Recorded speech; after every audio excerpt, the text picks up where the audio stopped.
There are many variations on the modern lightsaber. The single-bladed saber is the most common. Though it's far simpler than many of the other variations, some of the most powerful Jedi in history chose this approach, such as Anakin and Luke Skywalker. A spin on the single-bladed saber comes from a more violent time in the galaxy's history, the dual-phase lightsaber.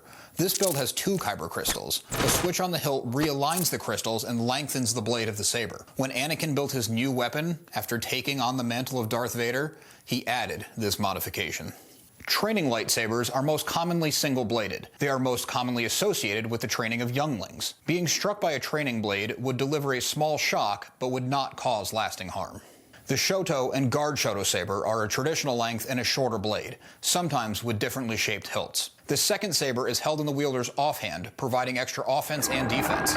This is an extremely aggressive style, but not unique to the dark side. The style is famously used by Ahsoka Tano. A type of saber that did originate with the dark side is the dual-bladed saber. Legend states that the first example of a dual-bladed saber belonged to the powerful dark side user Exar Kun. Darth Maul studied deep in this Sith lore and found the dual-blade design, most likely Kun's own. The dual-bladed saber is a much longer hilt with multiple power supplies and kyber crystals. Jedi Cal Kestis also implements this type of hilt and often detaches his dual blades to either dual wield or simply use one as a single blade. A variation on the dual-bladed saber is the switchblade saber. This variation has both blades initially facing the same direction. The hilt can also be flipped down and become a more traditional dual-bladed saber.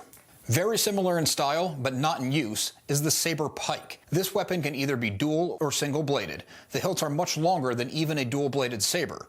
Traditionally, these were used by the guards of the Jedi Temple and admitted a yellow blade.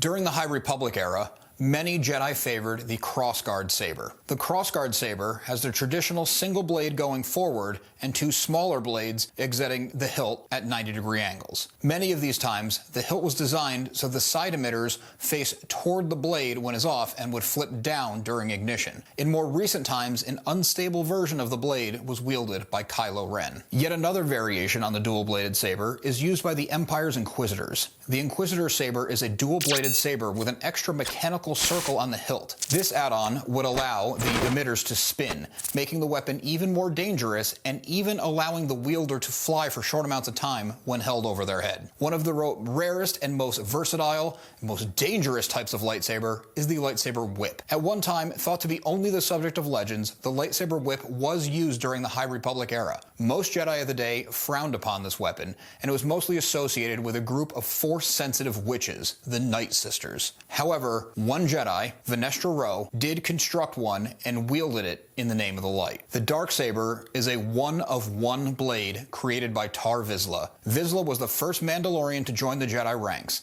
The Darksaber works like a traditional lightsaber, but is very different in appearance. In the early years of Ezra Bridger's Jedi training, he was tasked with constructing his first lightsaber. Bridger constructed the weapon out of his blaster. This gave him a single-bladed lightsaber with a rectangular hilt that could double as a functioning blaster. Another High Republic era weapon connected to the Sith is the Lightspear. No details exist about this weapon at this time, and as more details come available, we'll discuss them in another transmission. If given the choice, I'd take the good old-fashioned single-bladed saber. Let me know in the comments what your favorite variation is, and check out this transmission for more.